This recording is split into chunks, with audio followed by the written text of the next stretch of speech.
India के दिल में आदिवासी लोग अपनी सालाना यात्रा की तैयारी करते हैं। ये पवित्र यात्रा, जिसे पुष्म कहते हैं, उनके पुराने विश्वास और प्रकृति से गहरे जुड़ाव को दिखाती है। हर साल 1 जनवरी से 30 जनवरी तक ये लोग घने जंगलों और उबड़ खाबड़ रास्तों से गुजरते हैं। इनका मंजिल पवित्र जगह है जिन्हें ये लोग अपने देवी देवताओं का घर मानते हैं। इनमें कोठापल्ली में जंगूबाई, नरनूर में पुलिकासा और दंतानपल्ली में भीमायक जैसी पूजनीय जगहें शामिल हैं।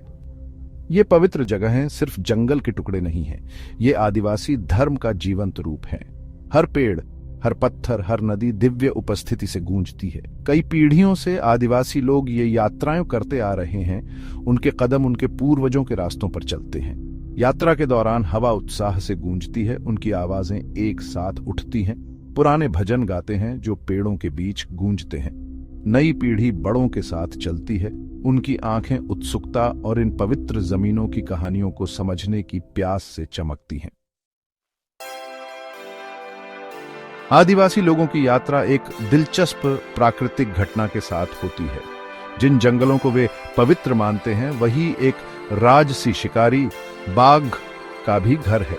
हाल के दिनों में इन इलाकों में, खासकर यात्रा मार्गों के आसपास, बाघों की गतिविधियों में तेजी देखी गई है।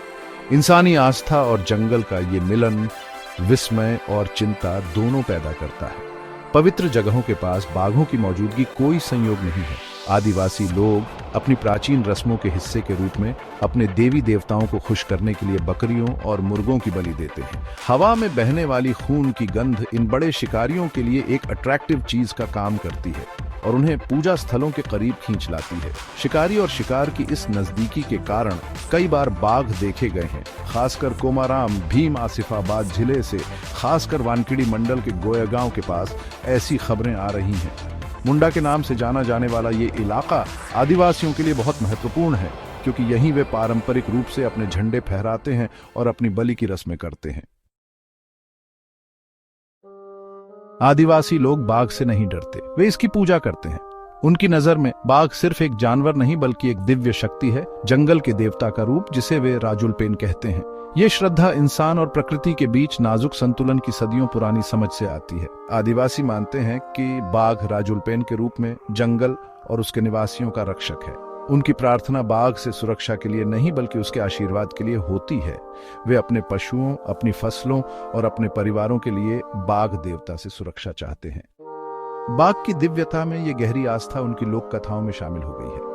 बुजुर्ग पिछली यात्राओं के किस्से सुनाते हैं, जहां बाघ की मौजूदगी अक्सर दूर से दहाड़ते हुए सुनाई देना या यहां तक कि पत्तों के बीच से दिखाई देना एक अच्छा शगुन माना जाता था, एक संकेत कि राजुलपेन उन पर नजर रखे हुए हैं।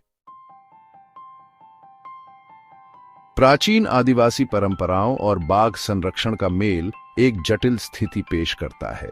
एक तरफ आदिवासी सदियों से इन जंगलों के संरक्षक रहे हैं, उनका जीवन प्रकृति की लय से जुड़ा हुआ है। दूसरी तरफ जानवरों की बलि, जो उनके धर्म का एक अभिन्न अंग है, अनजाने में बाघों को इंसानी बस्तियों के करीब ला सकती है, जिससे संघर्ष हो सकता है। सांस्कृतिक प्रथाओं का सम्मान करने और इंसानों और वन्य जीवों दोनों की सुरक्षा सुनिश्चित करने के बीच संतुलन बनाना जरूरी है। आदिवासी समुदायों, वन अधिकारियों और संरक्षणवादियों के बीच खुली बातचीत बहुत महत्वपूर्ण है। बाघों के व्यवहार के बारे में जागरूकता पैदा करना, बलिदानों को कम करने के उपाय करना और पूजा के ऐसे तरीके अपनाना जिनमें जानवरों की बलि न हो, सही दिशा में कदम है। लक्ष्य यह सुनिश्चित करना है कि आदिवासी लोग अपनी पवित्र यात्रा जारी रख सकें और साथ ही राजसी बाघ और उसके आवास की रक्षा भी कर सकें।